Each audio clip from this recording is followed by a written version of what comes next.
meeting in the Delaware Tribal Council to order at 5:35 and ask our tribal member Titus Frenchman to lead us in a word of prayer.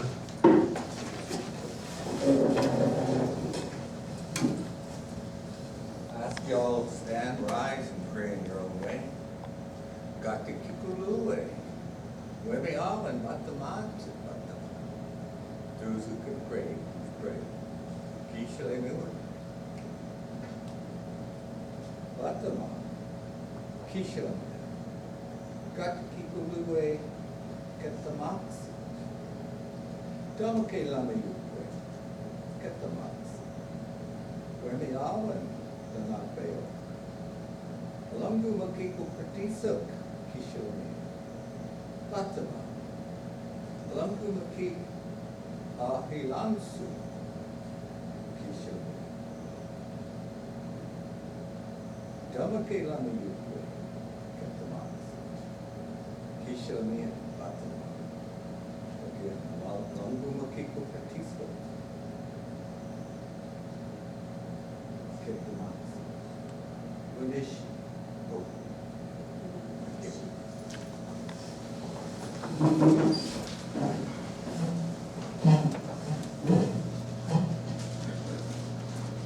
Roll call. Chief Chester Brooks. Here. Assistant Chief Bonnie Jo Griffith. Here. Secretary Nikki Michael. Here. Treasurer Benita Shea. She's on vacation. She's absent. Member Annette Ketchum. Here. Member Nathan Young. here. Member Michelle Pauling. Here. We have a quorum. I'd like to welcome all of our guests and ask for a motion to approve the agenda. I'll make that motion. I'll second the motion.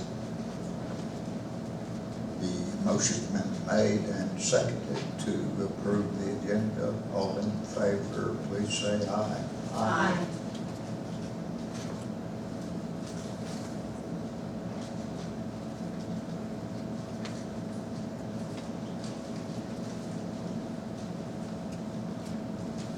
Are there minutes to approve?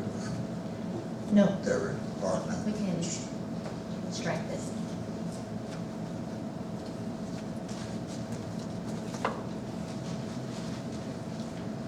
The financial reports are, of course, attached to our packets, and they've been out now for several days. Do I hear a motion to approve financial minutes or memo? I'll make a motion, we approve the financials pending audit. I'll second it. Motion's been made and seconded to approve the financials pending audit. Discussion.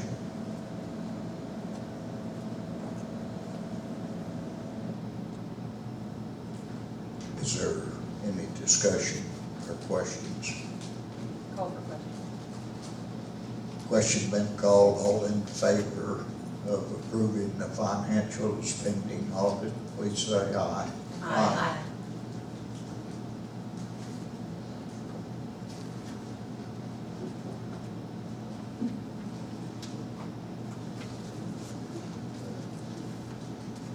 Under reports, I believe the tribal manager is the first one on the list.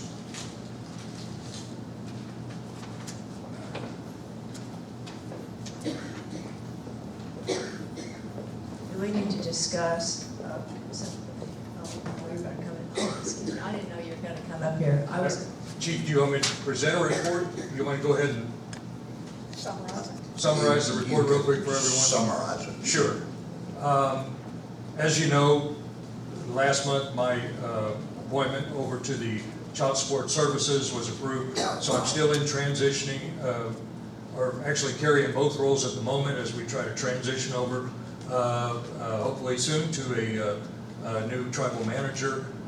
In that time, while I've been doing my duties here with the tribal operations, working with the enrollment department on our working group on amendments to the Enrollment Act. We just finished the Cherokee Nation audit on our housing block grant, and we got our first letter from them asking for our responses on that, and we should be able to close out that audit here within the week. Providing logistical support recently to the Historic Preservation Office on their trip to Ohio and Pennsylvania. Working with the Housing Department and the Boys and Girls Club on developing the project for the grant that we want to submit by August to AmeriCorps. That'll be reviewed by our grant steering committee. Also, I've been serving on the personnel committee. We've got a lot of job vacancies coming up. I've been attending the meetings with the personnel committee and on other matters regarding the operations. I do want to report the Wellness Center Therapy Pool is closed, has been since last month. It's going to cost us some money to fix it, but I think we're doing an evaluation as to the need to spend up to $3,000 to fix that therapy pool versus the demand for the use of that pool right now. It's a lot of money to be spending, and you know, if it's worth it, we'll do it. If we're not having the kind of use of that pool that warrants that, we may want to just kind of keep that action in suspense until further notice. The passenger vans are all done. They're out in the parking lot. The tribal seals on each door. The electronic stairs are installed. They work fine. I checked it out this morning, so they are ready to use. With the rains coming, I'm still dealing with a leaky roof problem that we have in that seam all the way from right over here where we pick up our lunch all the way over to Dana's office. So we're working on that is all I can say. I sent a brief report just today on where we are with the planned trip to Wisconsin. And then the rest of my time has been working on child support services in that role. I've submitted a separate report to you all, and it should be in your packet. Main thing is I've attended two very powerful statewide and national training conferences. I will say this, that both the tribes and the federal agencies are very helpful, supportive, and understand that we're starting a little late in the grant term, but they are extremely supportive and want us to get operational on our comprehensive grant as quickly as possible. Those training sessions are really important, and including the feds just came out with a brand new director's guide on how to run a tribal child support program. And I made contacts with the very important federal officials too, including the financial stuff that I brought back to share with Gene. So all in all, it's been a busy time. I'm anxious to get underway a little bit more on child support, but I think things are going along pretty smooth, I think. Any questions? I have some questions on child support. Sure. As we get going, one of the biggest concerns that I ran into the last month, and I was asked to provide a federal statement actually concerning this because they were getting feedback from what they call consumers of child support. And one of the biggest concerns is the tribes are just copying states. And when we copy states, then we're not doing anything different for our tribal members. And that causes concern for Native kids because we have a different environment and different cultures to work with. So I'm wondering, and I'm assuming you'll probably be working with Dawn a little bit, but what regulations are we going to be working with? Well, of course, we developed a set of tribal codes that were very similar to what the other tribes in Oklahoma are doing. Which copies a lot of the states. Right. But that did come up in these workshops, particularly the recent one, the national workshop, tribes are trying to assert themselves a little bit more and not just take a state program, put their name on it, and run it like a state program. I think that that discussion came up significantly last week in the national conference. I did attend a policy development workshop, and I think we've got a set of policies that have been approved so that we can get the program underway. I do think that they need input from you tribal council members, and we really need to look at more exercise of tribal sovereignty and our own Delaware tribal values and family values in the how we operate a tribal program. And then we have to talk to the court about the operation of the court system for enforcing the codes. Yeah, and actually tribes are obtaining less than states. Like in certain cases that when you go to a tribe versus a state, the issue is that the state can get you more versus a tribe who won't charge a certain amount for medical or other expenses. And special needs are another situation. So I just want to make that clear that as we move forward, I definitely want to be involved. Absolutely, sure.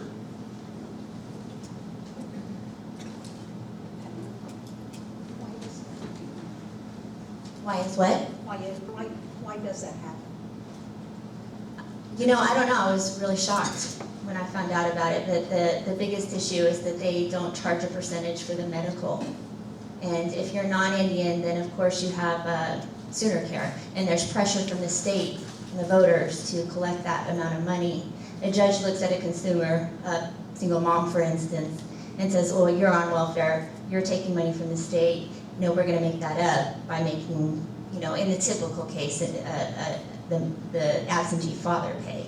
Or it might be grandparents in a case of an absentee mother and father. Because of Indian Health Services. But because of IHS, they think that that's not applicable. Even though, and see, I've tried to argue it, in our case, we have to drive, you know, how many miles to get to an actual clinic. And they're not taking that into consideration. So the best thing is to go to, for my case, when, and they also try to look at whether a father's involved or not. And in the case of the Cherokee Nation, they're supposed to offset some of those charges. And in many cases, the father's not involved at all. So it's not applicable, and then the mother or the custodial parent tends to be losing out in that situation. And one thing I'm also finding out is the state doesn't close out or transfer a case to a tribe. They only refer it to a tribe so that they can show a high caseload for the purposes of seeking funding. And that's something that all of the tribes have been talking about, that is an impediment to a tribal program. And it's something that hopefully a combined state association, and the very first association meeting was just a couple weeks ago that I attended in Norman. I think that's one of the issues that they're trying to tackle. Curtis, Yes, how many years has the child enforcement been going on in the courts? This grant that we have, how many years has it been 10 years? Tribal child enforcement has been going on since 2002 Okay, so across the country. Okay. I think Oklahoma tribes, some of the larger ones like Cherokee and Chickasaw, have had this longer than some of the smaller tribes. I know Kaw has picked it up like in 2006. We finished up a 2-year planning grant, Delaware tribe has, and now we're underway with the first year of comprehensive. So it's about average about 10 years, and they still don't have all the problems worked out, or new ones appear. Is that what you're talking about? Well, here's the thing. I mean, we're sovereign nation, Exactly. So we can apply a child support enforcement program any way we see fit. But tribes are just, in effort to implement a child support system, they're just copying state guidelines. And so that's the problem. Is like, why have your own child support enforcement and when you're just doing what the state's already doing? Well, why do you suppose they have copied it? And expediency. It's just easiest. Oh, It's very hard to write your own child support system. I mean, it really is. So they didn't want to reinvent the wheel in often situations, especially if you're like Cherokee Nation, where you have a high number of people. Well, that's what I was getting at. If it's been going on for 10 years and the tribes are not doing, they're not trying to be sovereign about it, they're still following the state guidelines, then there's a problem that we're thinking, That's we what- want to get on the front end and trying to fix it. Yeah, That's what you're exactly, and the saying. feds are just now getting around to seeing that. So if they're just now after 10 years, if they're just now getting around to see it, let's get going from the get-go. And I believe it would be good when we do have these statewide meetings to have council members there to help stand up for the sovereign status of the nations as these departments move forward and try to administer the grants. So when those happen, I'll certainly have you all apprised of when these occur. The judge has. Justice Charles Randall, you have a question? The judges have a meeting next Tuesday at 3:30 in Canton. I was wondering if Curtis and Nikki could possibly attend that and kind of bring us up to date on where you're at, and so we can get an idea of where we need to go. 2:30 in Katy on Tuesday. 3:30. 3:30. 3:30 in Canton. Sure. Okay. Is that possible? Yes. Are there further questions? Don, I'm sorry. That's okay. I wanted to bring it to Nikki's attention. I was talking to Curtis about this. There's a fellow named Kent Meyer, I think that's his last name. Kent is director of the MODOC. And the MODOC, they're one of the larger child support programs in the state because what they do, they contract with a lot of the other smaller tribes. So it's a, he runs a big program. He's won awards. And I was talking to him last week, and Curtis will tell you that the state kind of wants to do, they have always wanted to do their own thing. That is, that they really don't want to reach out to the Indians. And so what Ken has decided to do is start an Oklahoma Indian Child Support Association. So these questions and issues that you may have, Nikki, I would reach out to Ken and talk to him about this, and bring to his attention that maybe some creativity could come to play on this. Because I'm totally in agreement with you. I mean, if we're gonna have our own program, why can't we have our own guidelines? So, talk to Kent, and also, he is forming his association. He'll be having a meeting, the initial first state meeting coming up. So that may be something you might want to attend. Great. Titus French? I just have a quick question. Since the inception of this program, the Child Support Program for Tribes, why would the tribe want to take on a state responsibility, except for the money, and police our own people, if we're going to use the same guidelines? It makes no sense. Unless we're going to be a sovereign group, we can, like you said, define our own program to help the people rather than punish. So, I don't know, is that requiring lawyers to do that, or is that something the council or individuals can have input? No, that's exactly what we're saying. We want to do it as a sovereign nation and want to encourage payment, but not necessarily payment in the form of money, but it can be in other forms of support. But it's definitely more geared towards our cultural values. The tribe has had this program for quite a while, I think. They've had a planning grant. We didn't have an actual implementation grant, which is what we just obtained. Oh, okay.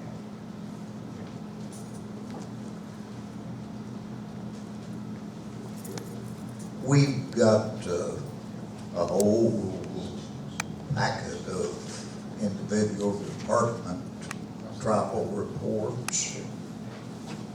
Are there any department directors here that wish to report verbally?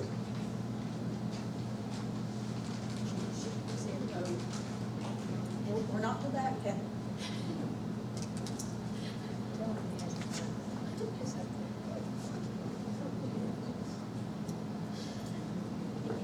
Are there any other reports?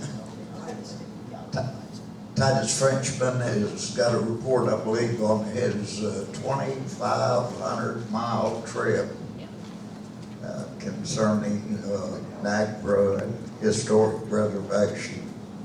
And at the end of his report, I suggest we give him a loud round of applause because I know that that's a long ways to be driving. I prefer Merlot. Merlot. Okay, thank you for allowing me this time. I'll try and make this short and sweet, keep it under 2 hours for your health, and we'll all go home happy. We so appreciate that, Titus. We're gonna get the hook. No, what I'm doing now, I'm just doing a brief oral report for you, just to kind of update you of what went on. I'll be following up with a written report, including photos and blah, blah, blah. Then I want to put together a slideshow. I took over 700, close to 800 photos on this trip, and I could show a lot of interesting items that I learned about there. But this trip started off with me going to Lebanon, Ohio. There was a gathering at the Earthworks group there. Earthworks consists of the Ohio Valley, Mississippi Valley, of all these mound builders that they date back up to 30 to 300 BC. The same time these mounds were being built, the Colosseums were being built in Rome. And there's a move now to have these sites posted and put on the same level as the Giza pyramids, Great Wall of China, and many other Machu Picchu dwelling in Peru. They want to have this site building declared as a world site.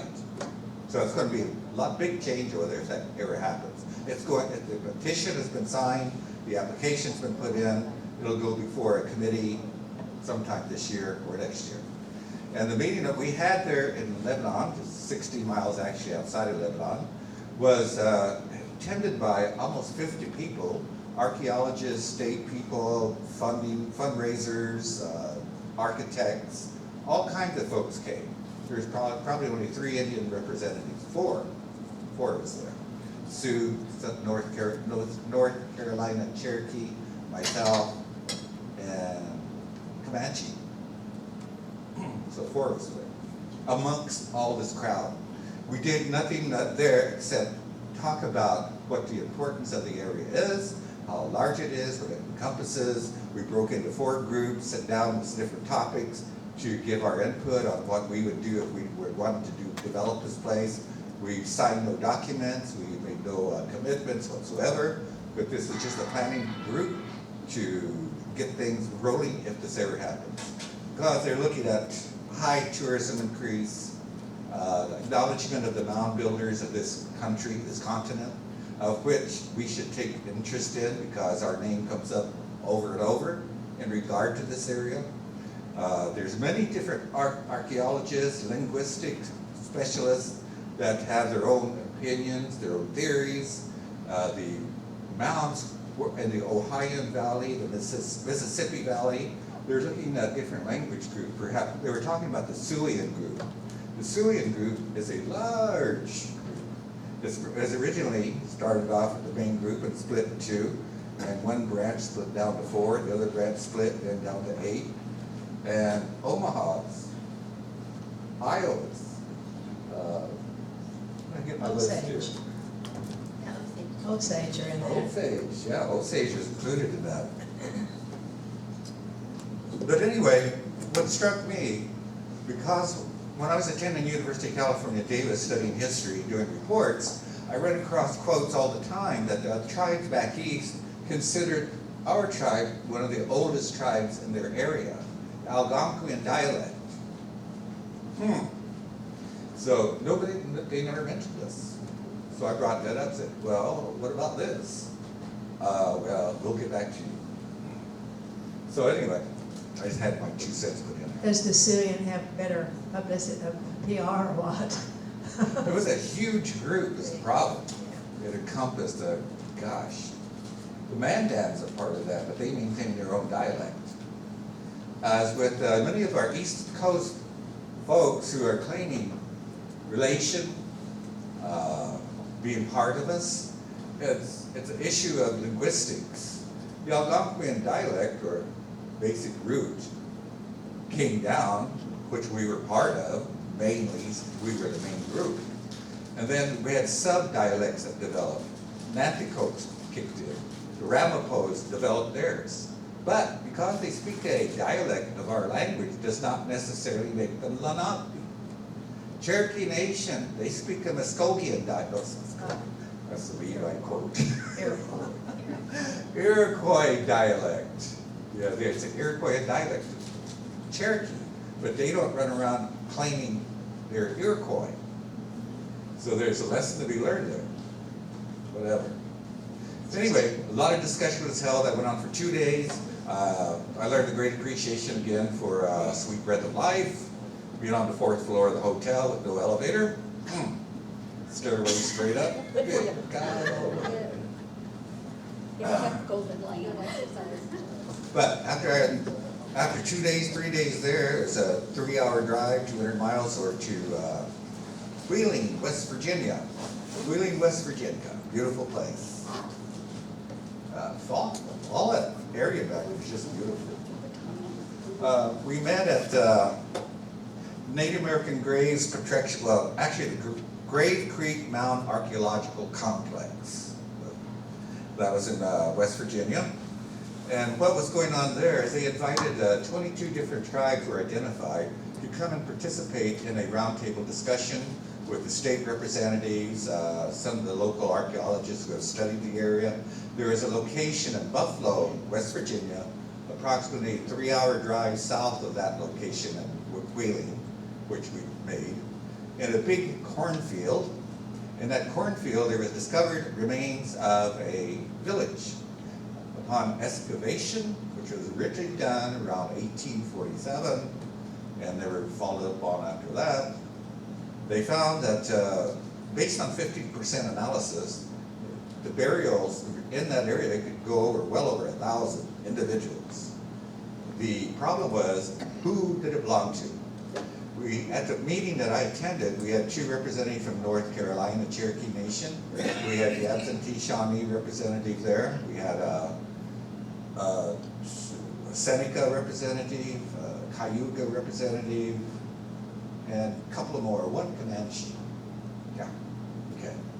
Now, among the group, the Suian concept of dialogue or linguistics was brought up, and this woman made her case where this might be, from the region, the people that were in the northern Suian group. But the trade routes they discovered, all the artifacts around there, covered an entire, almost nationwide network of people. The majority of the pottery found displayed characteristics from the Shawnee tribe from eons back. So we met as a caucus, a group of Native people, aside from the state people and so forth, and decided among ourselves that the Shawnee would take the lead on dealing with that particular site. And it was Joseph Blanchard was the representative there. Joseph Blanchard is absentee Shawnee, and as I spoke with him, I mentioned I knew a Shawnee I should sing with back in 1979, 78, 76, by the name of Algie Washington. He said, "Oh, I just spoke to him 2 weeks ago. That's my relative." Oh, okay.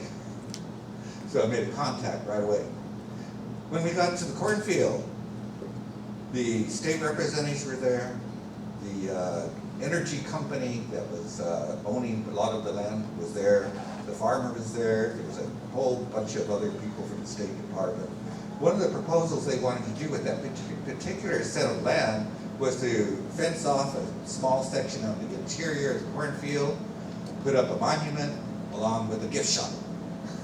Hey, I don't know where they're going to put the Elvis imitators, though.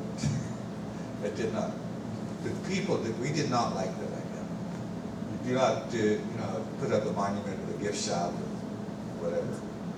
So they proposed a parcel of land that was northeast, perhaps 15 to 20 miles away, that they would deed to the tribe, Shawnees. Or they would get the farmer to give the land or sell the land to the energy department there, and then they would turn it over to the tribe, whatever their choice might be. So that was a good undertaking. I've never been there to see such a thing. But while there, they asked me to do a blessing for the land. when I went over to Joseph Blanchard, took him out in the field. Bryce followed us out. And I gave them each tobacco and did a blessing prayer out there, and when we came back, then all the state representatives said, well, we wanted to be part of it. I said, well, that's not how, that's not what we do. It's not for show. This is how we handle our things. So, taught him a few lessons. We jumped in, Bryce and I was with me, Bryce came down, I met him there. So we jumped in the car and we headed off to Pennsylvania, Pittsburgh, another 3-hour drive. We got to Cincinnati, we made our accommodations, got settled down. The next day, we used our GPS, road maps, those things worked great. Wiggled our way through Pittsburgh, found the Carnegie Museum of Natural History storage facility located in a weird part of town. But we found it and went in, and yes indeed we do, they had all of our collection. What the collection consists of is a partial holding of a larger study had been separated. So the museum there we were at, Pennsylvania, didn't have enough room to hold it all because they had it out on tables. So they asked the Columbus, Ohio Museum if they would take it, which had more room. I said, sure. So we jammed it, loaded it up, drove it over to Columbus, Ohio, and deposited it there. The next day we went back, inventoried every piece, everything that was in those boxes. The boxes consisted mainly of jewelry, beads, things of that nature. Very few human remain parts in the boxes at all. The total amount they said was $7,562. But when you start getting into different beads, 50 counting beads individually, you can get up to 10,000 on that. So I just noticed an email from Bryce this afternoon that the request for $15,000 for repatriation process has been approved, and we'll be moving forward on that in probably August, July or August. I don't see it taking a whole lot of people to take care of this, unless a lot of people want to go for it. The boxes all fit in the back of the Ford Eagle. Put the seat down, shoved them all in there, and loaded Bryce's car up. He rented a car. And we drove like mad out of all the way to Ohio. That cargo protection mat in the back of the Eagle sucks. It's like ice. Put anything on it and it slides. I'm just going to toss it out. Anyway, we got to Ohio, Columbus, Ohio, met with the folks there, and we took all of our inventory that we had loaded up. They helped us unload. We took it in, laid it out on tables for the first night, signed documents in that yes, we had delivered. The next day we came back bright and early and went through box by box, by box, by individual, according to a list that we had to verify everything was there. Once we had spent the day doing that, the verification process, we signed off on it, went back to the motel, and I split the next morning. Come back. That's it in a nutshell. But if you have any questions on that. Did you tell me something about Bryce and Greg creating a website? Yes. Which There is a concerned me. website they put together where they have a lot of photos and documentation of all our belongings that we have. I talked with Bryce about this, and he said he put that together so that we would have documentation, but he was hesitant about giving it to anybody at the moment. And I respect that because, as you know, we have groups on the East Coast that love to get their paws on that to use for their own self-verification. I was suggesting it's really not his place to decide whether we have access to it or not, since we are having him do our work.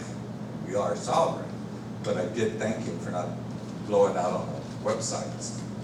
So, the committee, council, it's up to you. I would suggest one way to handle that is whoever that we get the password for, they use it sparingly on a need-to-know basis. It's going to only appeal to a small crowd, and you can only look at little beads and mandibles or femur bones for so long, there's not much going to do with it.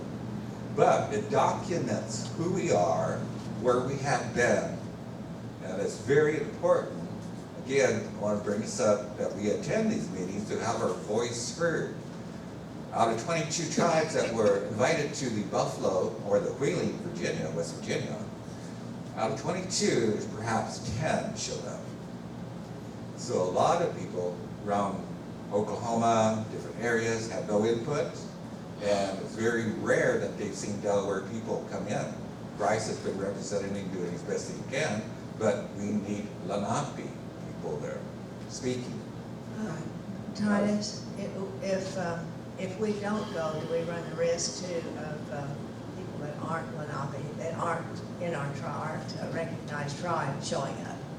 Or did you run across much of that? No. No. Currently what they're doing, they address only those federally recognized tribes because of the sensitivity of these items involved and the agreement with the Department of Interior and so forth, that it is protected in that way. Only federally recognized tribes will be invited. That's the law of the land. Yes. So what we have is the Muncie up north, we have the Anadarkos down south, Delaware, and us. So among the three, I was the only one that attended those meetings or anywhere on this trip. They were invited to Cincinnati, they were invited to the Wheeling, West Virginia, and I don't know if they were invited to Lebanon and the Golden Land, but I was the only one there. And they were happy to see Lenape, a Delaware representative, come to these meetings because it's a rarity, especially when we get up and speak a little bit. I enjoyed it.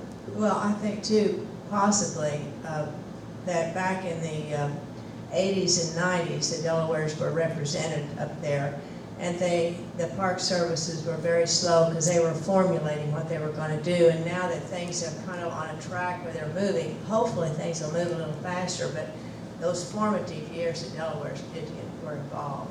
Our tribe had a representative to most of those, and Curtis has been there, I've been there, lots of people from our tribe have been there, so. And so now you're carrying on. There was a gap, I think, there where possibly. That's very important that, you know, that everybody did attend Yes. that. I congratulate everybody that did. Yeah. But also these minor hearings that they're having, these meetings with archaeologists, historians, or whatever, we need to have our input there also, outside of the actual events that we finish off Well, with. some things are more. They go hand in Yeah, hand. I You think- get the photograph set, you got the hard work set. Yeah, that's You got a what I'm blind saying. blend of two. You go pick and choose sometimes. Yeah. Well, that was hard work. Bryce did report all that to the, has been over the last few months, reporting all that to the tribal council. Good. That plan he had, that trip you just described, so. Yeah, he keeps me informed I'm glad also. that you- But I did learn something very important on this trip I want to pass on to each and every one of you. Thank you. Even today, we have computers, we have workers, we have all this flow of information. Things are still not solid in the world of archaeology. Somebody makes a find, a discovery, they go out and do a dig, they assign it to different individuals to look at. Individuals will take it back piece by piece and start doing their own research. And perhaps they get hired somewhere and they take the research with them, or they just toss it and forget about it. So all these things get separated. That's why we went to Pittsburgh to haul all that stuff over to Ohio, because it had become separated from the main study. And it still goes on today. We have individuals in colleges, universities, who are trying to get their PhDs or whatever, and they engage in studies on their own. They don't even tell anybody. And some of these items disappear or get misplaced. So Bryce did comment, there's enough work out there for him to last the rest of his life doing this, because of so many burial sites being transferred, misplaced, or whatever. So it's important that we do attend these things. Just want to make sure everybody knows that. Well, certainly no one, everybody was in favor of you going. I mean, that was one of the things. You didn't get any opposition, I don't think.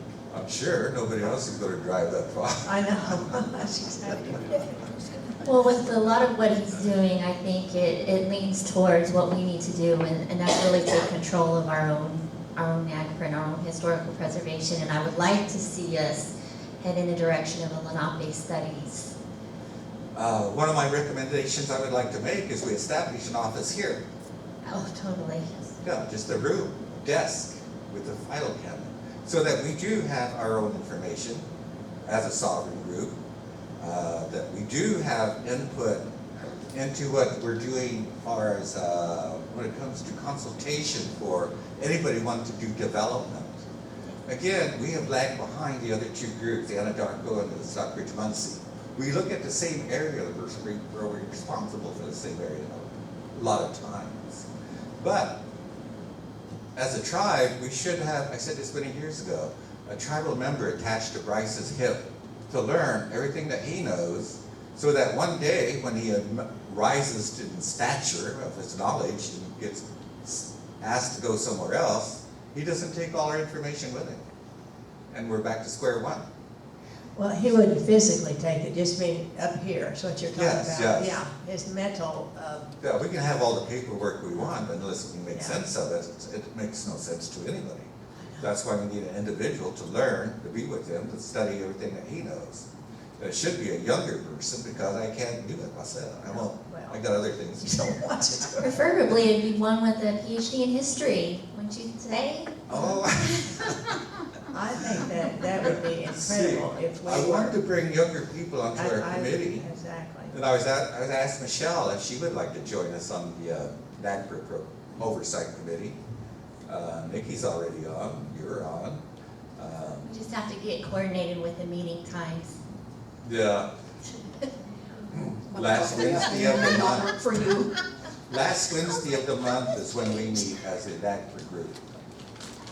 That's what we decided in our first meeting. Well, they gather when work. Okay, that just about sums it up. Only one other thing.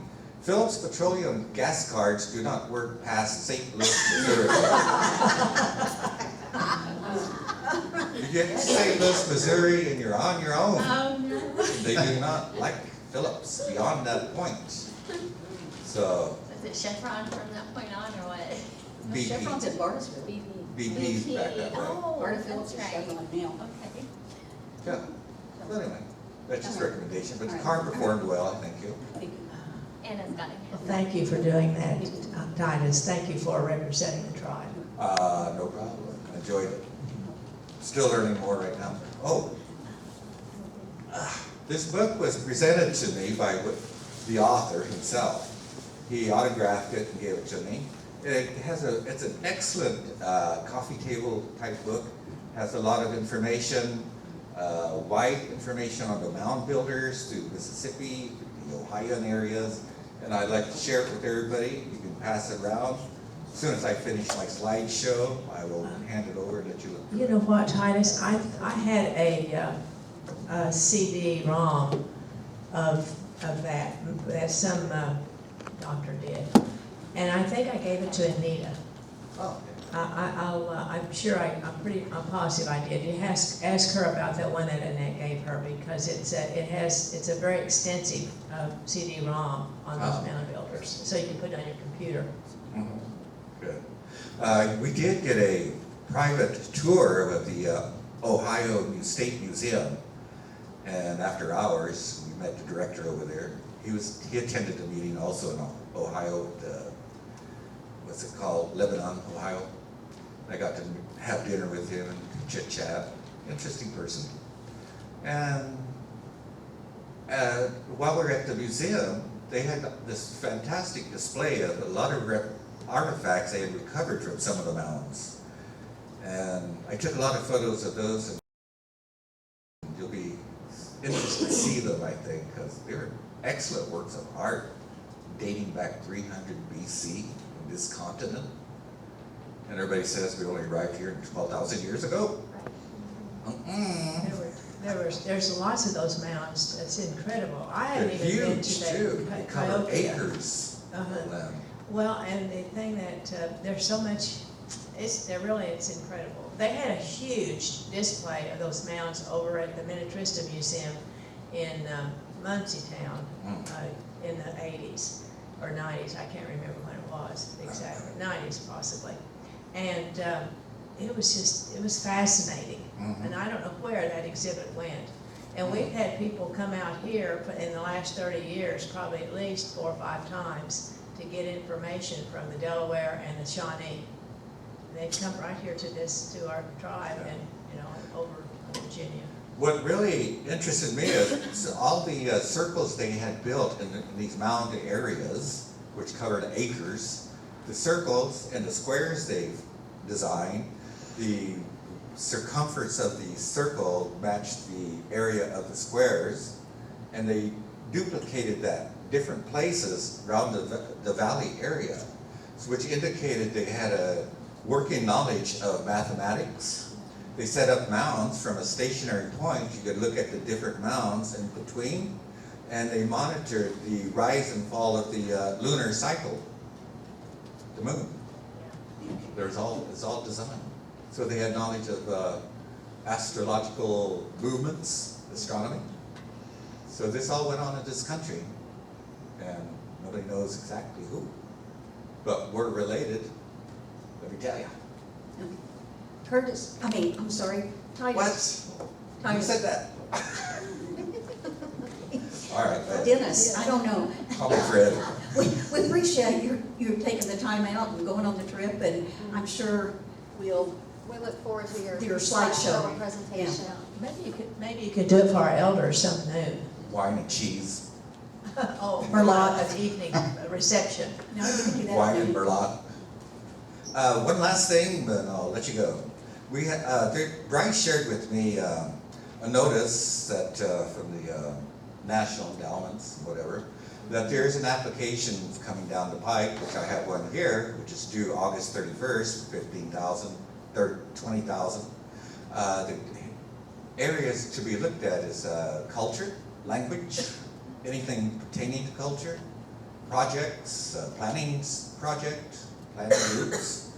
Why would you do planning? Because phase 2 goes up to $60,000 to $100,000. Dealing again with language, culture, projects, whatever. Then phase 3 even goes up higher than that with matching funds, whatever you can match it with. So the first application is due August 31st. I spoke to Bryce, and I mentioned that there's a possibility that council could handle that application process, write the grant. And he seemed pleased. He said that would be fantastic because he was a little bit swamped for time or whatever. So I want to hand it over to you to let you know, unless you've already got it. I'm sure you do. Well, and we do have the grant committee that probably needs to have that. Nate, you're on that committee, aren't you? Yes. Okay. Anyone know anyone at NEH? This is the application form. Okay. Here's the announcement over the 3 different phase 1, phase 2, phase 3.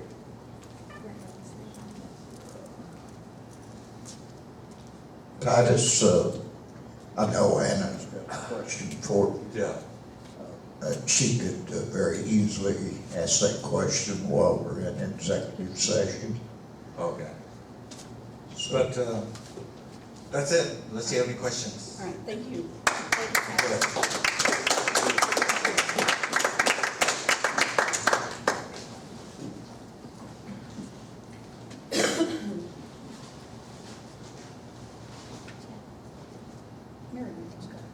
Mayor Waters, I'm sorry. That's fine. I would just like to talk to the council just for a minute to update and I guess ask permission about the veterans pictures. Do you want me to Sure. come there?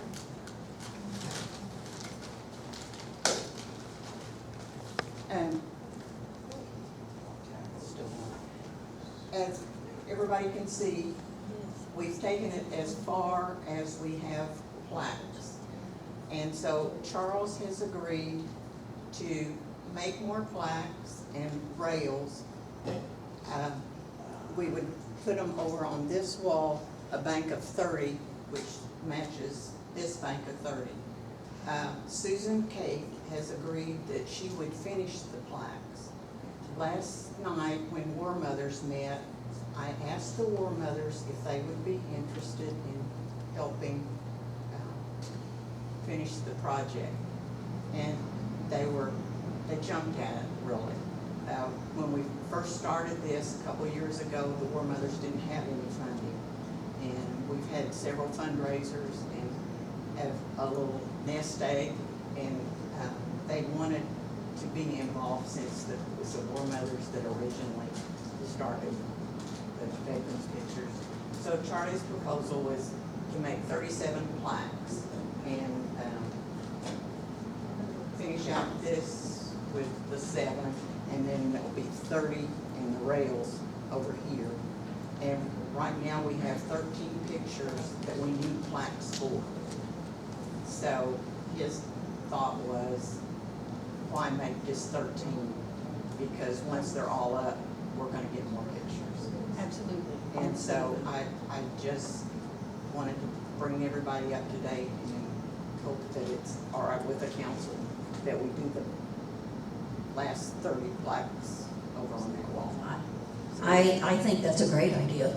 And the War Mother said they would pay $500, and Charlie thinks we can do it for that. Okay, all right. It's Thank you, Mary. Thank you, Mary. I'll make a motion that we allow the War Mothers to go ahead and Charlie and the War Mothers to work together to get this 37 plaques and rails ready to finish mounting our veterans on the wall. I'll second. Motion's been made and seconded. Is there any discussion? I think I've seen a hand back up there. Different issue.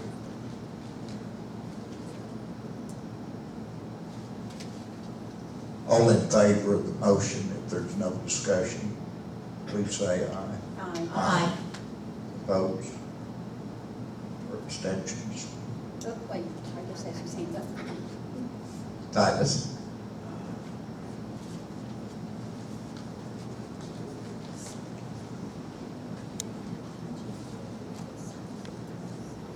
I just want to pass along information. Since I'm on the education committee, I looked into the COBAL scholarship program. They had closed it off as of June 1st for the fall, spring semester next year, but they will reopen again about March, May, or they haven't determined yet the application date. But I did learn, I asked, well, how many people applied this year? They said over 3,400. I said, well, what is the criteria? You write a up to 500-word essay, submit your GPA from your last institution or high school or whatever, and fill out a FAFSA form. It's a need-based scholarship. If you eliminate all the loans that you would apply for, perhaps they would pay for them. So, again, I asked, what about students who had been displaced from working and would like to get another degree to re-educate, retrain? They said, apply. Do apply, yes. So, now the next go-around will again be next spring. So this is a need-based scholarship. It's open to all Native people, federally recognized tribes. The total of $60 million will be contributed to this scholarship. Right now, they only have 60 million? 60 million, 60 million. Almost like 1 million in Kansas. Oh, did I say that? No. They have 17 million that has been come down the pike so far. And they're spending, they're very lenient. They say this is their first year, they're very lenient. So I suggest that we share the knowledge, that we also send a letter out to all of our current scholarship recipients to look into this and send out notices prior to the deadline next year. But just an update for the education. Is it all, is it study, you can be studying anything, it doesn't, there's no restrictions on the discipline you're in? No. No. Veterinary, medicine, law, doesn't matter, professional, PhD. It's being handled by the Graduate Center of American Indians in Albuquerque, New Mexico. They've got the contract to administer the program. So they're still on the ground floor. So it's all there available. Well, did they say of those 3,400, how many actually got all their information in and they gave out? He didn't have the figure on He that didn't. because they're in process now. $17 million, that was quite a few people. Yeah, in fact, they haven't mailed out all the notices yet, so they're still in process. Hey Titus, do Yeah. you think you could write an article for the October 1st den? Sure. It would If be I good can to submit a Nikki. photo and you put my name on it. If you will get it to Nikki by September 15th, Hey, I told him. with your photo and your name. One of those jobs. I just think that would be a good one to put in the October What is the edition. deadline date? September 15th. We've got 3 months. It's a lot of Merlot. Okay. Okay, that's all I would say Right, about that. thank you. Thank you, Todd. And Jim is going to do 10 house He's in Missouri. Jimmy, I've been told that you had a report for Tim Hausberg. He's in Missouri. I think Jimmy said he's in Missouri or something. I can't report on Tim Hausberg's activity. Excuse me, what'd you say? I said I can't report on Tim Hausberg's activity. And how come? I don't know what he does. Has he checked in with you? I talked to him this morning. Okay. No, I can give you a taco report, a taco B2 report. That'd be good. That's, I believe, what he was talking Is about. that what he wants? Oh, I thought he was gonna talk about that trip to Washington DC. That's a Well, whole different He's trip. not here to discuss that. so Oh, we can ask well, him. maybe the chief could? Well, sure, I can give Yeah, you a but let's report wait on on Jim. Washington DC. Okay, after, well, okay. Jimmy's got more. I'll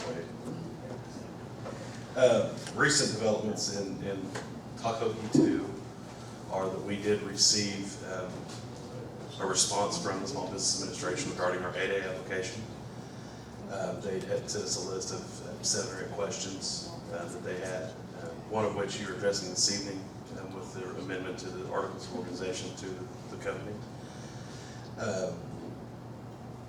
We responded to those.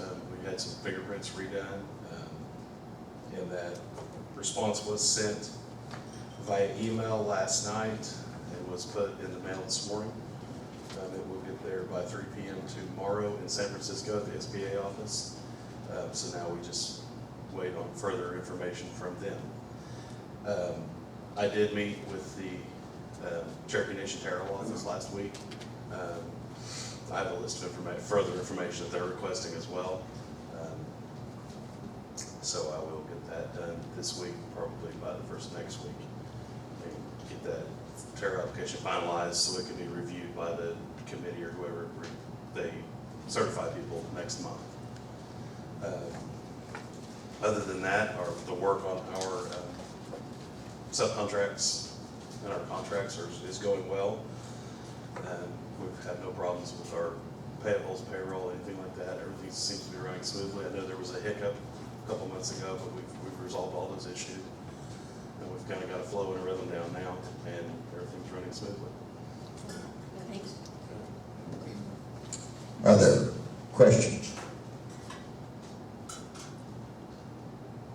If there's no questions, thank you, Jim. Thank you. Thank you, Jimmy.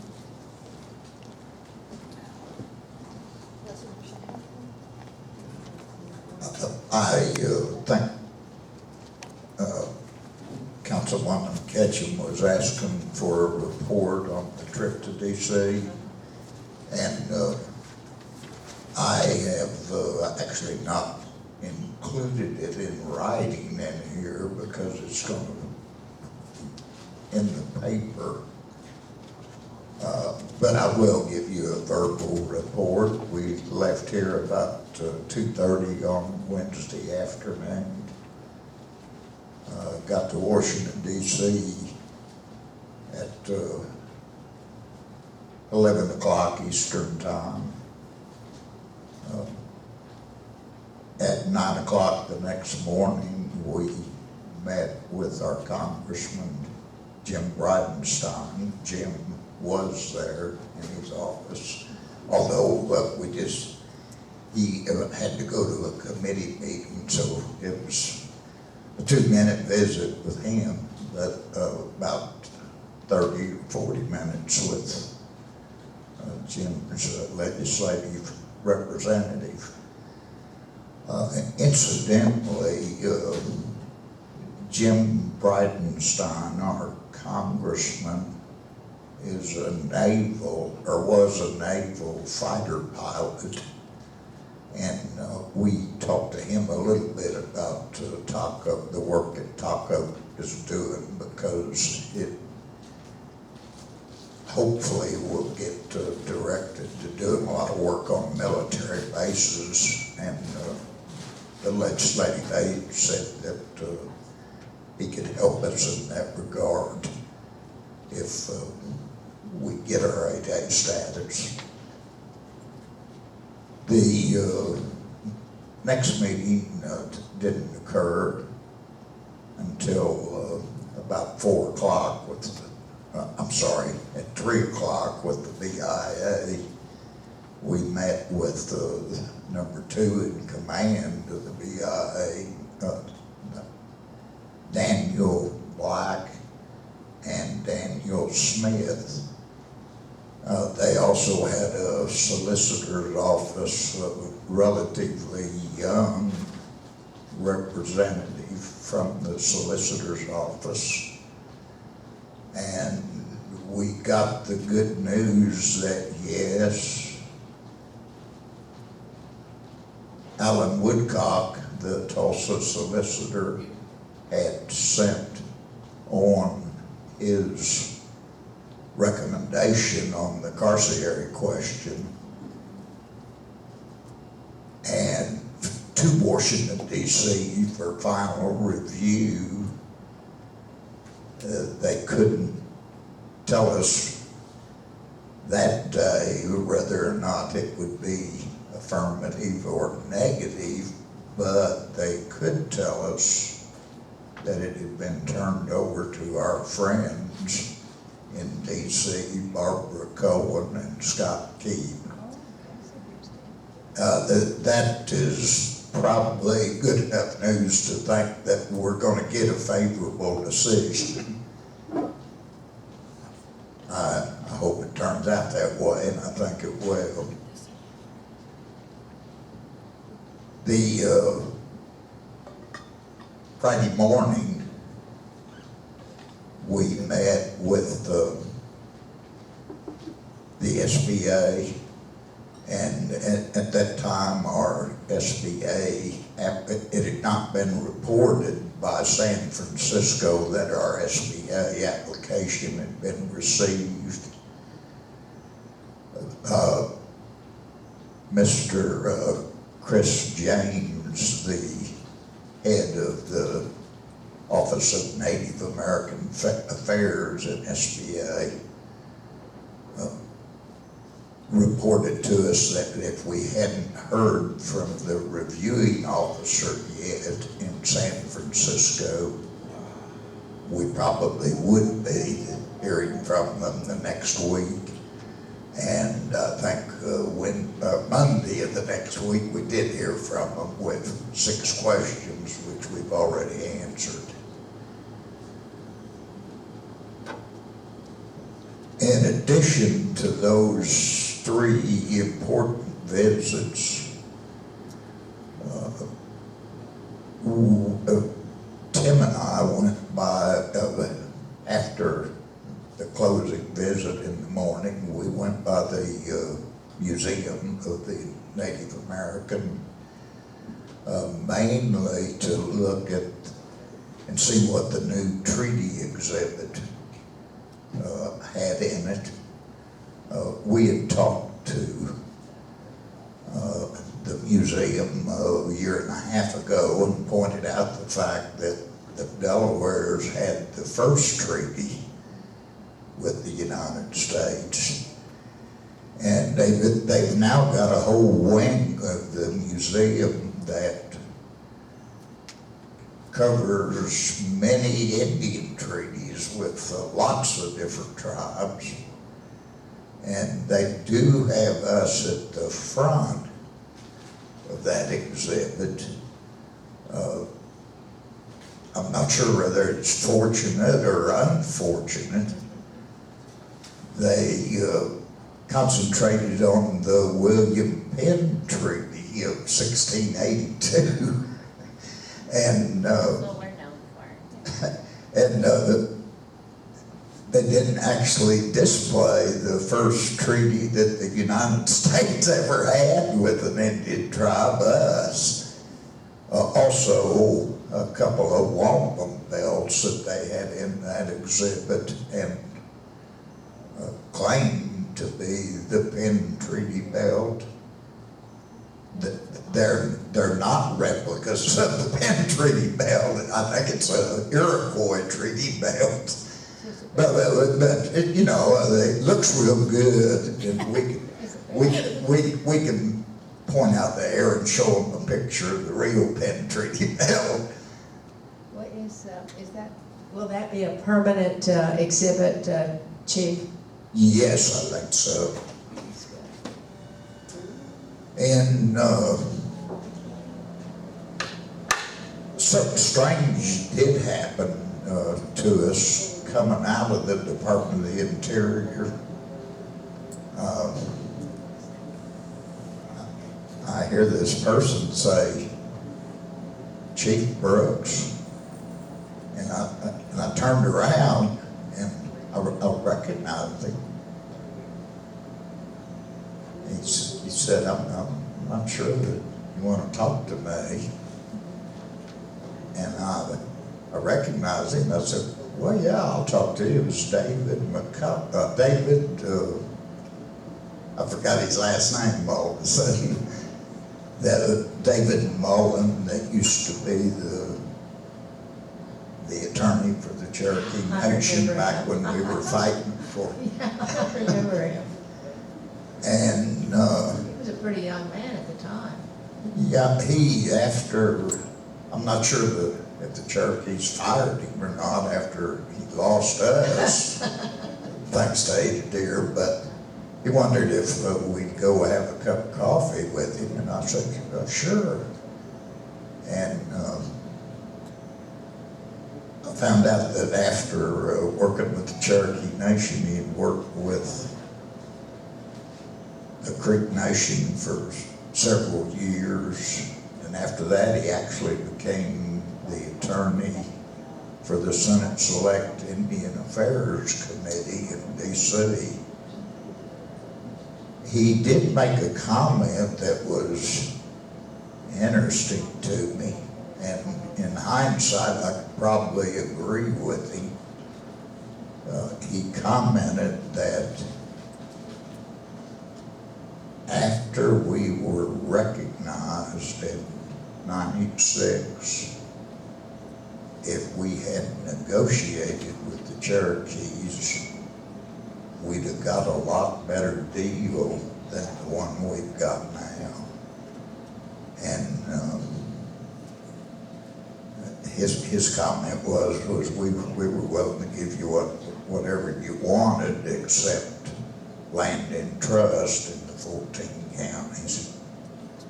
But that's hindsight. Well, the other thing too was that they had a new chief too, and it was the chief that came on board sued the tribe just that fast before any negotiation even went on, and that was he now says, of course, that was just politics, and he was having a rough time in office too, Joe Byrd, at the time. Yeah. History's an interesting thing. What is said as it goes on.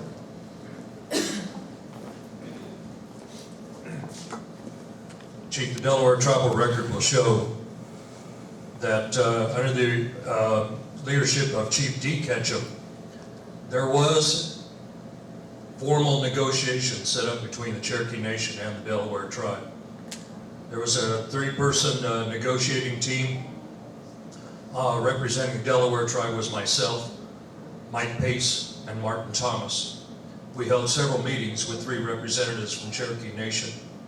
We did make a serious attempt to address funding and jurisdictional issues. However, it was the Cherokee delegation of representatives on a negotiating discussion that could never get past the fact that we were actually federally recognized. And after one of the, as a matter of fact, the leader of that delegation stated, well, you guys aren't really federally recognized. There was no point in going on. We would never achieve any final result out of the negotiations. After reporting back to the tribal council, those discussions ended. So I would just let history reflect that we did make an attempt to negotiate with Cherokee in good faith, but those negotiations failed. And I just, wanted to make a follow-up to your comment there. Was David Mullen still with the Cherokees at the I thought he time? was, wasn't he? I believe he was at that time. It was right around the year of 2000 that occurred. It was right when, like I said, when Dee was still the chief. It might have been right before 2000, but I know it was during Dee's term. Well, the lawsuit was already in effect, though. The lawsuit was already going on, and that was one of the stipulations of the lawsuit, was try to negotiate with them. Correct. And but as I recall, and you probably do too, Chief Byrd jumped right out and sued us immediately as soon as it came down. When it That is came correct. down. Yeah. But anyway, I just, I wanted to add that too. The Delawares seriously gave it an attempt to negotiate, and I put the failure of that clearly in the hands of Cherokee Nation. Thank you. Thank you. Resolutions.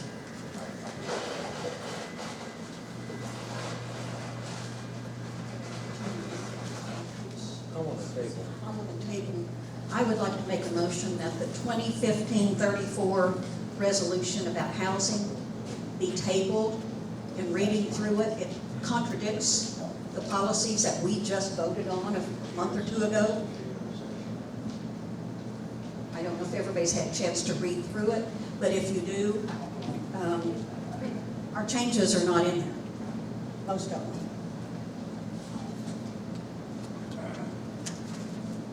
Ron Scott's not here. Yes, he is.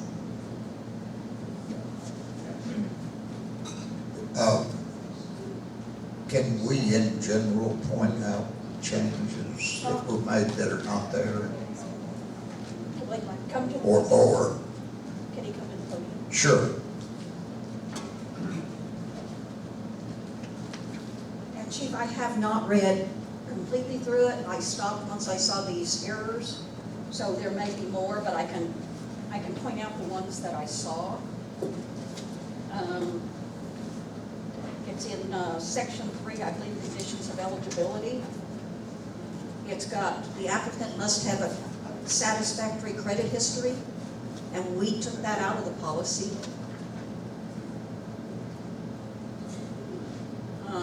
Can we put it back in? And just change our Only with 4 resolution? votes, and I'm not gonna vote for it, that's for sure.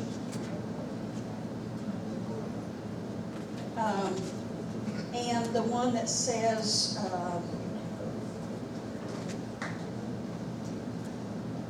has been convicted of a drug or alcohol-related felony within the last 5 years, we took that one out, and it's still in this one. Is that still in section 3? It's still in section 3, yes. And I haven't, like I said, I stopped there, but I'm going to make sure I peruse it more carefully over the next few days. So I would like to make the motion that we table this. Did you all pull this from something, Ron? Well, actually, it was provided to me. Turn on your mic. Please. It was provided to me from our attorney and Proctor. Yeah, And what we had here was initially, before the new changes came in, we were just going with what was in the policy at that time. We can go back and make those corrections to fit with the current policies now. and that's what I think we need to do, That's because we exactly what we need to do. we voted in those changes, Right. and I don't think a majority of this council wants this reflected. Right. Did she, This does not reflect our current policies that we have revised and passed by resolution. Right, I understand that. Ron, can I ask a question? Sure. Is there an urgency to have the resolution on this? There is somewhat of an urgency in regards to the policy in regards, it covers the portions that occurred with the lawsuit, with the, That's the portions about disabled persons Right. Yeah. and disabled people's ability to have a What service. section would that be in this? that would probably be in the rental section. Well, this is all having to do with rental. The whole thing is rentals. The rental part is that, is it the lease agreement? well, no, it'd be the, Do you have a copy to refer to? I don't have nothing with me right now. Well, another question, is it so urgent that it's gotta be done before our next meeting? I do believe that we may be able to, but it's going to be close because there was a time frame that we were to comply with the situation that became of the lawsuit, and that I do believe the fair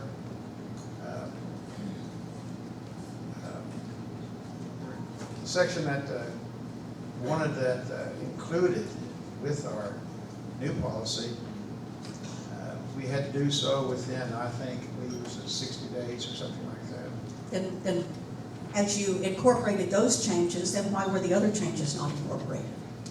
We just overlooked those. It was our fault. So the attorney didn't have any reason to think it was expedient that we have it in there, like she put it. It was just that she just didn't carry through Correctly. what this council, I voted Right. no for it, I remember it well. Right. Because I thought it didn't have any teeth in it at all, it didn't have any, it was Well, flimsy. that doesn't matter, we have a 6-vote yes on it, so I think this policy needs to reflect that.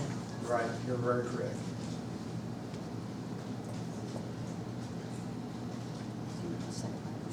Is there further? I'll second Okay, a motion been made to table and second. Is there further discussion? Call for question. The question's been called. All in favor of the table, please say aye. Aye. Opposed? I'm gonna abstain. Well, I'm abstaining too, but you just didn't call for me Yeah. yet. And the only reason that I would is if I find out that this has gotta be sent in before our next meeting from Amanda Proctor or whoever, I'll call a special meeting. Well, we can make all these corrections real quick. One way or another, it is tabled. Yes. Thank you. Chief, can I make a follow-up comment on this action? Yes, I All right. guess. Thank you. Councilwoman Michelle Hawley contacted me and asked if I would review all of the policies that are listed on our website. I did have a meeting with Ron late last week after I returned from my trip. And I believe I copied you on an email that just went out today reviewing all of those changes. The changes that were approved at the tribal council meeting that you referred to were done to our eligibility, admissions, and occupancy policy. This low rent policy was supposed to have incorporated elements of eligibility, occupancy, and admissions, along with some of the new requirements that were part of our cooperative agreement with HUD with regards to people with disabilities, service animals, therapy animals, et cetera, et cetera. So indeed, the preparation of this low rent policy did not reflect the changes that were in the eligibility, admissions, and occupancy policy. So those changes need to be made and resubmitted for approval. As far as compliance with the Fair Housing Act discrimination complaint, it wasn't a lawsuit, it was a discrimination complaint. And we provided adequate language where all we were told to do was to update and upgrade our policies. So we're going to just bring them back to the council with those corrections and get them done at your next meeting. But I did follow up on your request, Councilwoman Holly, and I'll follow up and make sure this gets done. And I copied you on the email that I sent specifically identifying those things that needs to be changed. So I'll follow up behind to make sure that gets done and resubmit it to the council. Thank you. Thank you.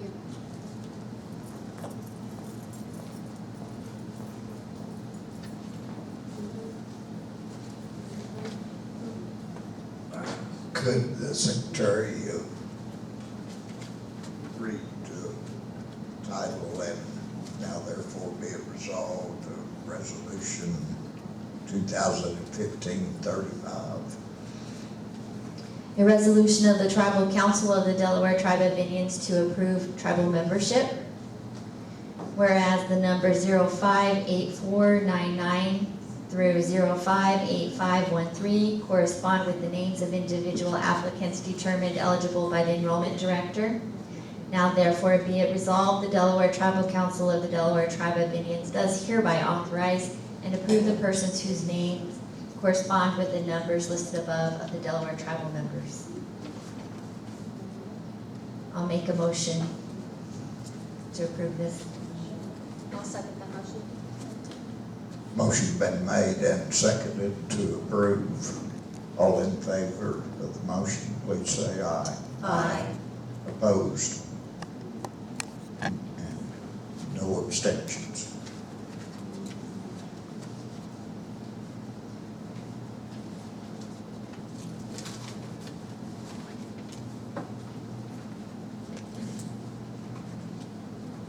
Our last resolution on the agenda is 2015-36. Resolution concerning Taco E2 LLC.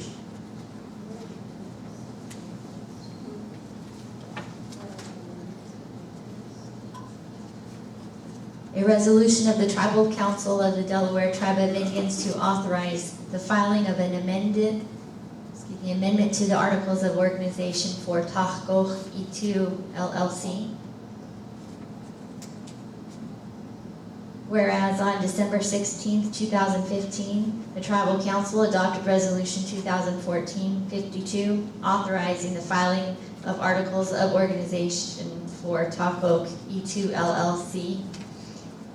And the Delaware Tribal Council of the Delaware Tribe of Indians, as member of the LLC, adopts this resolution to authorize and determine that the Articles of Organization should be as amended as attached hereto. Now therefore it be resolved, the Delaware Tribal Council of the Delaware Tribe of Indians does hereby authorize and approve the Articles the attached amendment of the Articles of Organization and authorizes the filing of the amended Articles of Organization to be filed consistent with tribal law. Be it further resolved that the Delaware Tribal Council of the Delaware Tribe of Indians authorizes the waiver of sovereign immunity for Tahoe E2 LLC to the extent as set forth in the attached Articles of Organization.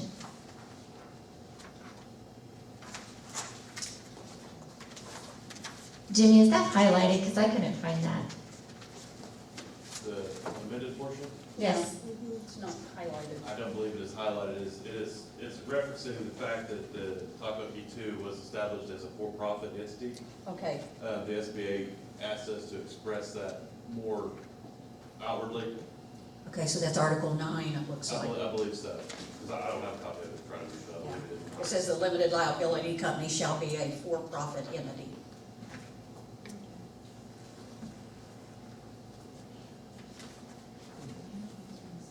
I make a motion, we approve the resolution. Motion's been made. Do I hear a second? I'll second it. Motion been made and seconded to approve. While fully recognizing that we probably have to do this, whenever we're talking about a waiver of sovereign immunity, I think it'd be in our interest for all of us to read this so we know exactly what we're saying. Well, this is the first time I've seen this. I mean, I haven't read it. It is me too, although it's just one paragraph. Which paragraph was it? The limit, let me read Article 9 then. Article 9, purpose. The limited liability company has been formed under the Delaware Tribe of Indians Limited Liability Companies Act for the purpose of engaging in any lawful business for which limited liability companies may organize under the Act.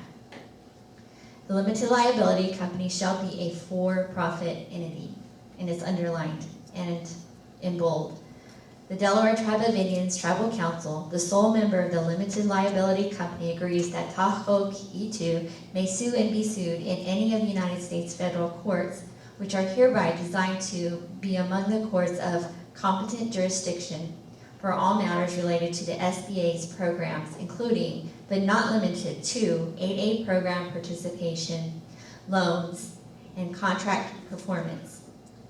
The authority provided herein is not intended to, nor shall it be construed to, waive the immunity of Tahoe E2, its member, the Delaware Tribe of Indians, or any agency thereof, for any other purposes not specifically mentioned herein. This waiver is granted solely for the purposes required by 13 CFR 124.109, and it shall not be interpreted to grant any rights to parties other than those intended by this regulation. Further, any recovery under this waiver of sovereign immunity shall be limited to the assets of Tahoe E2. So the only thing that was changed was we put in, after a limited liability company, we put in shall be a for-profit entity. That was all. Okay, I see. Yeah, and this happens. I mean, it's not out of the ordinary that they don't come back with some kind of, oh, we need you to amend the Articles of Incorporation. And I'll repeat, it's something we have to do if we want to get an 8A certification. Call for question. Question's been called. All in favor of the approval of this amendment, please say aye. Aye.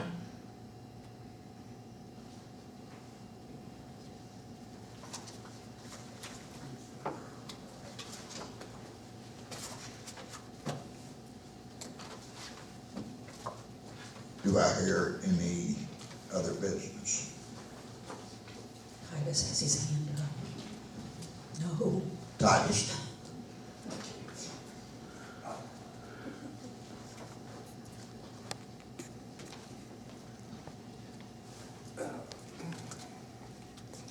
I just want to relate some information. The other day I overheard a gentleman here at the Elders Luncheon he brought in a pamphlet from the Cherokee Nation, which showed that the Cherokee Nation was in the final stages of completing 300 homes for their elders.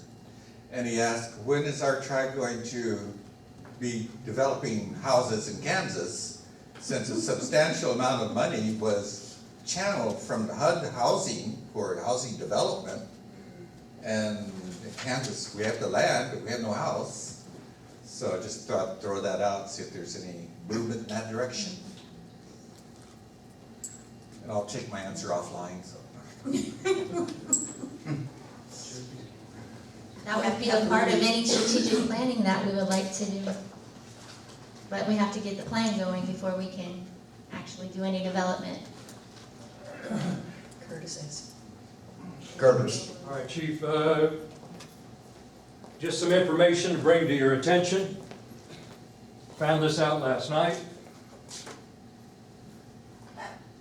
Effective April of 2015, there is now the Lenape tribe in the state of Missouri. Their address is in Alton, Missouri. They have a set of bylaws, a chief and a council. They've got some scanned information on their website, but under language resources, they are using or referring to the talklenape.org, the talking dictionary that we produce here at the Delaware Tribe. So I can forward you some additional information on their website, but they are known as Lenape Tribe of Missouri, all one word, .org. And I'll try to do a little follow-up on my own to learn a little bit more about it, but apparently there's yet another Lenape tribe that has sprung up. I don't know that the state of Missouri even has state-recognized tribes. I'll try to find out a little bit more, but I'll give you a little more when I find out. Just thought I'd mention that. Chief, on that subject, I would like to make a statement. The last few days, there's been a lot of news coverage on some gal who is heading the NAACP in Seattle, and the news has been all up in a roar about it because she's a wannabe. And I think, to my opinion, it's my opinion that all Native tribes need to speak up. If there is this kind of coverage over one woman saying she's black and she's not, where is the uproar about all the wannabes wanting to be Native Americans?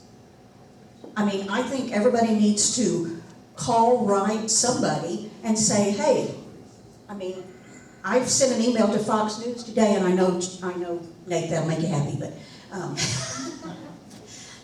saying, why all this coverage? This has been going on for years. Just because it hit the African American community, then it's news. It's not news with us. Well, the people, I think, Bonnie, are that are posing to be Indians. They are people that probably have some Indian blood. They're not denying their Indian blood, they're denying they're members of a tribe.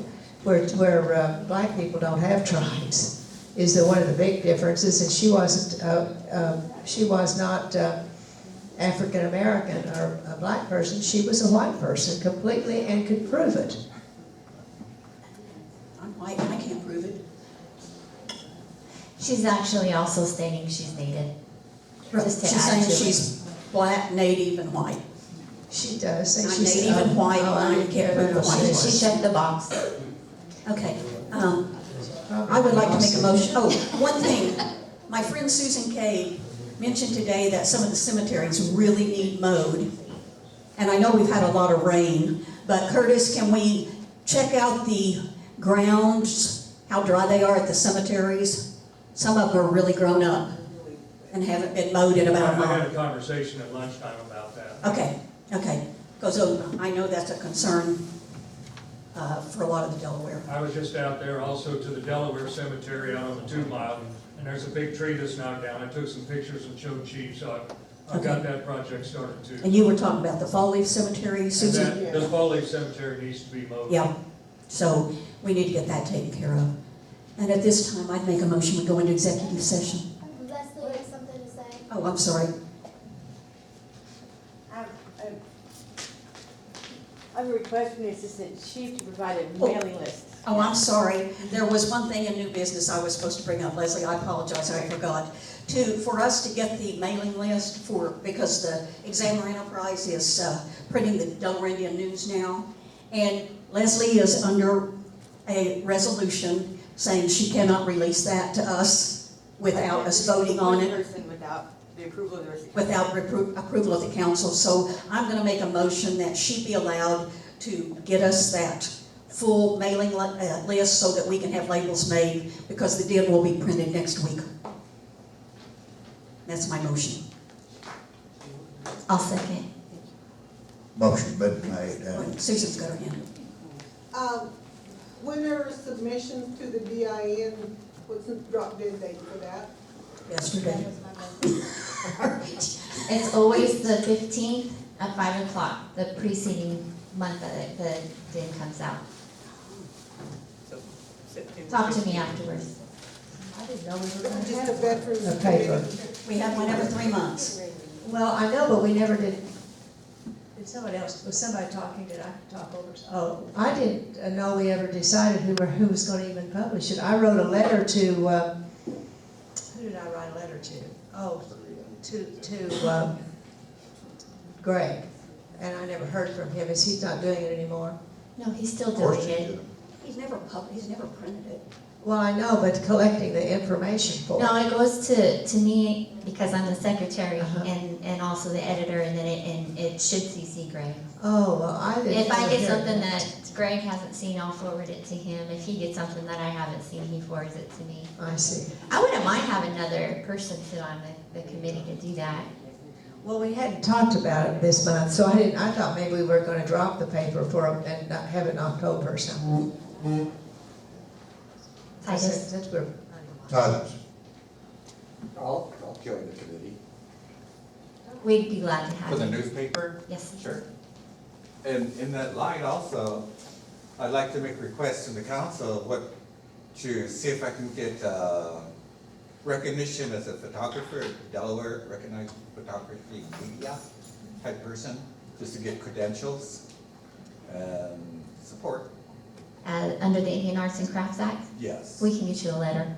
We'll have to approve that next meeting, but Yeah. absolutely, we'd love to do that. We did that Sure. last meeting with somebody, Mhm. so it's Good. just a resolution. Some of the museums expressed interest in wanting to use some of my photos, but I didn't want to do that unless I was official.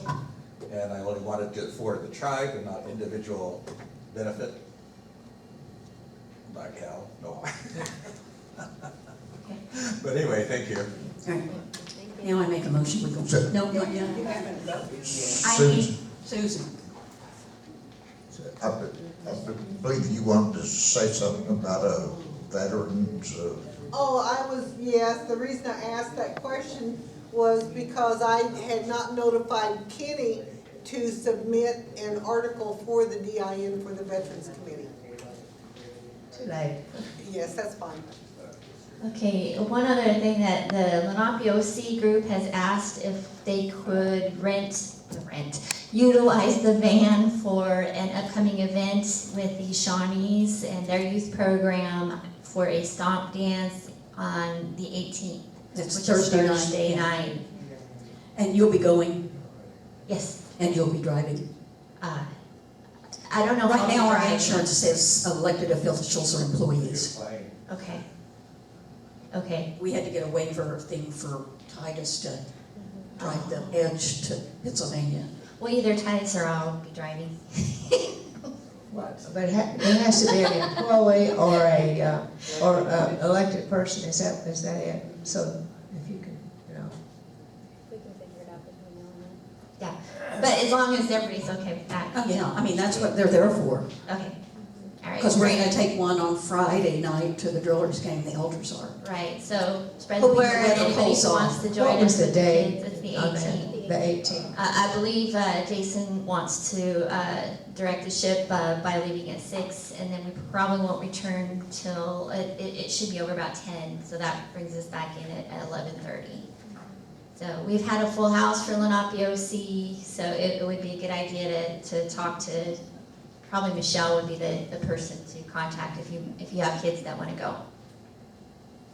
And you're going to Miami? Miami. On the 18th. On the 18th, Yes. yes. Okay. Janetta might want to go. Do they have a sign in and sign out so it, you know it's open, when they're available? You know that for sure. What is it? A sign in, sign out for what? Well, like if the van, somebody else hasn't checked it out. That's why we're just, oh, It's- I don't know. Curtis? Yeah. Van We have two available? vans, the elders are gonna take one to the ball game, and the other one can be used by one out here. Well, and they're different nights. Curtis. Yeah. They're going Thursday, we're going Friday. All you have to do is go in and see There's Gene and get the availability. keys and the Yeah. gas card. Well, what is today, the 16th? I just thought somebody might have it checked out on the 18th, it's possible since it's only 2 That's days. We why already- I'm we've already bringing it clarified up. that with Curtis Oh, you before this did, meeting. before the meeting, okay. Oh, yes. Bye. Okay, that's all I have. Now we can motion. I make a motion, we go into executive session. I'll second. Motion been made and seconded to go into executive session. All in favor, please say aye. Aye. Hey, Young.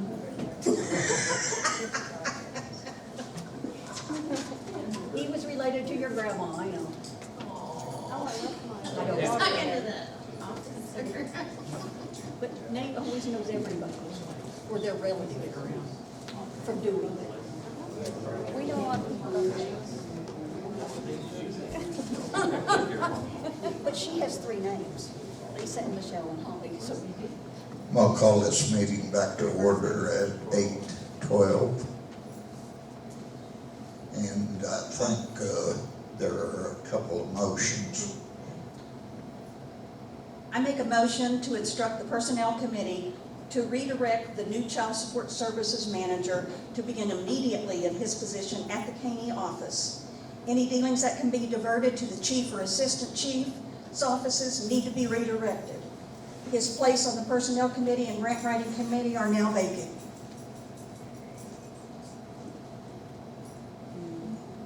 That's my motion. Do I hear a second? I'll second that motion. beginning when? I said immediately. Discussion. Call for the question. Question been called. All in favor of the motion, please say aye. Aye. Opposed? Abstentions? None.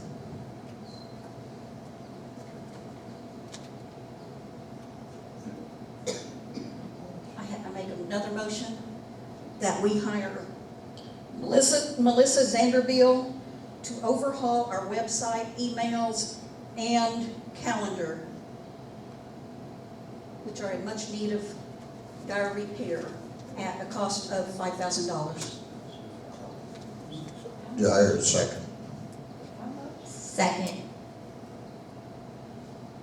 And any other electronic Right, communication. right, all electronic. Call for the Meeting. question. Question been called. All in favor of the motion? Susan's got her hand up. Susan? Could you please tell me when this has been advertised as an open position? It's not an open position. It's just a It's contract never due contract. at one time. A one-time contract? Yeah. Yes, Melissa is actually, she is the person that is handling our Taco E2 website. If you've gotten online and maneuvered, navigating through that website, you'll see that it is very nice, up to date. And we would like to bring our current Delaware Tribe website, communications, email, all of that up to date to meet those standards as well. But didn't you have, gosh, what's his name? Greg Brown. Yes, Greg Brown doing the same thing? No. He was No, maintaining it He pretty just much. maintains it. He didn't develop the That's website. right. He just goes in and makes changes when we tell him to. It just needs a whole new redesign, is what we feel. So, are you saying that Greg Brown will not be, this will not be one of his duties anymore, or? It hasn't been, has it?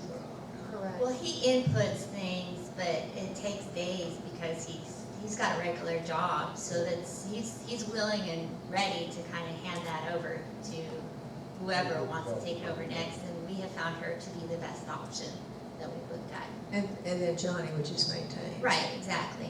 I mean, she would work closely with Johnny, and she already has. So Smile, Johnny's Johnny. role is gonna be to maintain. She develops, Johnny will maintain, and Greg is out. Is that correct? Of the website. Right. Yeah, because he still does a lot of other things too, with our Delaware News and whatnot. Is the $5,000, is that a going rate? Because normally, That, It's cheap. that's very cheap, very, very cheap. is it? I don't know. Normally, this would cost $10,000 to $15,000 for everything that we're talking about. I mean, we're talking about It's almost a email, the gift. whole tribe, it is, Uh-huh. it is. It's a tribal-wide, nationwide, email system. And then it's got, you know, we're talking about the calendar development, we're talking about the most up-to-date website programming. And it's gonna look just as nice as our Taco P2. It will make you very proud, Susan, when you see it on the internet. And web streaming, all the fundraising, anything we wanna do on it, we'll be able to do. I think it could replace the DIN eventually, don't you? Well, There's I too think many a lot of people that people don't like have the computers. paper, but- There's too many people that don't have computers. But we could certainly put the DIN on it and it'll look even better. That was my question, is Call for question. Question been called, all in favor of the motion, please say aye. Aye. Opposed? No abstentions. I make a motion, we adjourn? Aye. Hey. Titus is already gone, so Titus already gone. He does all the talking.